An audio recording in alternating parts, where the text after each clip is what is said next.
I'm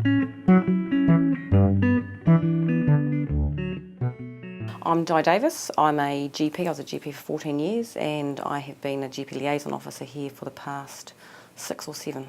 So my role is primarily around improving patient flow between primary and secondary care to make sure they've got appropriate access to services. We've introduced electronic referrals, which by definition is nothing more than an electronic transmission of some information, clinical information, asking for care. We've taken it quite a lot further than that, but that's all it is really electronic transmission. And the priority with that is around message safety and security. And that's a huge win we've got. We introduced e-referrals back in 2009, and then in May 2012, so May last year, we introduced electronic triage. And what that is where the specialists actually triage the referrals online and have instant messaging back to the GP. And with the advent of that, we've just opened up just a new model of care. So what GPs can now do is they can ask for advice. And usually within the day, sometimes within the hour, they're getting advice back. So what we're seeing is that we've actually not reducing our patients in clinic, but they're more appropriate patients now. So we've got specialists practicing more at the top of their scope. So these are patients that need specialist care. Patients that don't need specialist care but need special advice are being managed in the community by the specialist just supporting the GP. So what we've found is that GPs are now not asking for clinic appointments sometimes, they're just asking for advice. And we're also finding, which I think is really exciting, is that we're finding that GPs are asking for advice on patients that they previously may have just managed with some uncertainty, whereas now they're getting some support to manage patients that perhaps a high quality of care, which I think is really amazing. The safety aspect is around that all referrals are secure messaged, they're all HL7 encrypted, and the process is all tracked and audited, and we produce weekly audits, so no referral can get lost for greater than 5 days in this organisation. You can't actually lose a referral at all. So we have potentially the safest referral system in New Zealand, there's no question about that.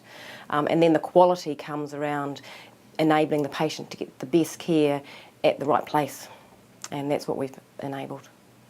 E-referrals actually, we talk about e-referrals, but it's actually made up of 2 components. So there's what's called the GP platform. So this is what the GPs access from their practice management system. So they open up and they select and complete a referral. So that's the GP platform bit. And then those referrals are sent to a web-based system, and then they are accessed and managed by what the tool we use is RMS Lite, which RMS just stands for Referral Management System. So that's the tool that the DHB staff are familiar with. But it's kind of important when they're talking to GPs, they don't say RMS Lite because that's meaningless to them. But so there's basically 2 components that just talk to each other. What we've discovered is that this isn't just a referral system anymore. It's actually part of a much bigger picture.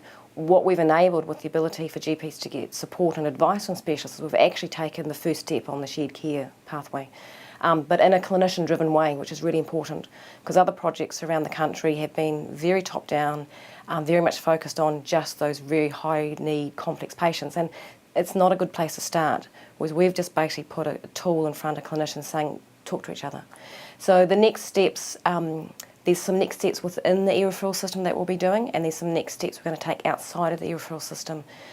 When I say outside, what I mean is that clinicians, both primary and secondary care, have really identified the significant value in just being able to communicate, and asynchronously, so that they're not interrupting each other in their workflow, because there's usually a patient with both of them.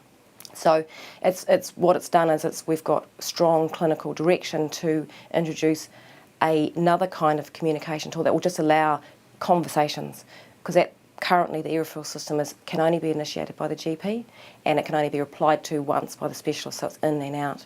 So we now know we need it to be more than in and out, we need conversations, and we need to enable specialists to initiate conversations around patients. So that's the direction we're going to take outside, but to complement the e-referral system.